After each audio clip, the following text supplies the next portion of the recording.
When I was 8 years old, I rode my bike every single day. Same street, same cracks in the sidewalk, same corner. And every afternoon, there was a man waiting in his driveway. He always wore a hat. He never stepped onto the sidewalk.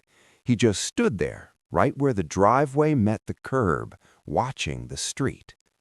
The first time he waved at me, I waved back. The second time, he said my name. That's when I should have been scared. But I wasn't, because he sounded normal, friendly, like someone's grandpa. He would ask about school, about my bike. He even joked about the bell on my new red bike before I ever told him I got one. He knew things, small things, like that I had a little brother, like that my dad bought a new car. I never told him those things, but I assumed maybe he just watched the neighborhood. Adults do that, right? For weeks we talked like that, him in his driveway, me on the street, never closer, never crossing. Then one day he stopped coming outside.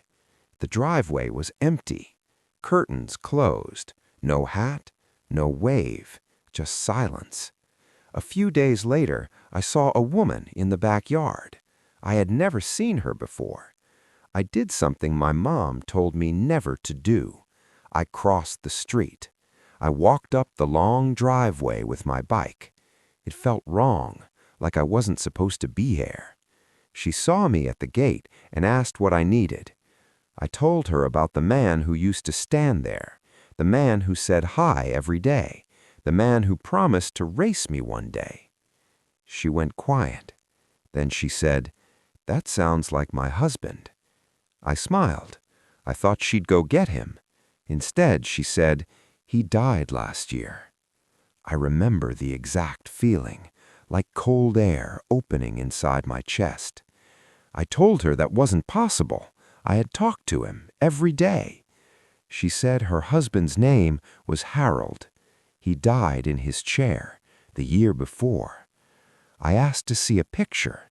She brought one out, and there he was, same hat, same smile, same eyes.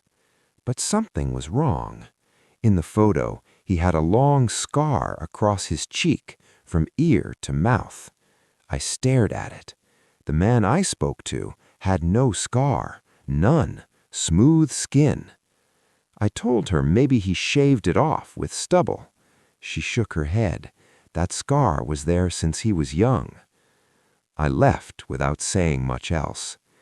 That night, I couldn't sleep. I kept thinking about his voice, the way he said my name, like he enjoyed saying it. Then around midnight, I heard it again, outside my bedroom window, soft, clear, my name, repeated, over the sound of rain. I froze. It was the same voice, the same tone. I screamed for my mom. She checked outside, nothing there. My dad checked the locks, nothing. They said I dreamed it, but I was awake.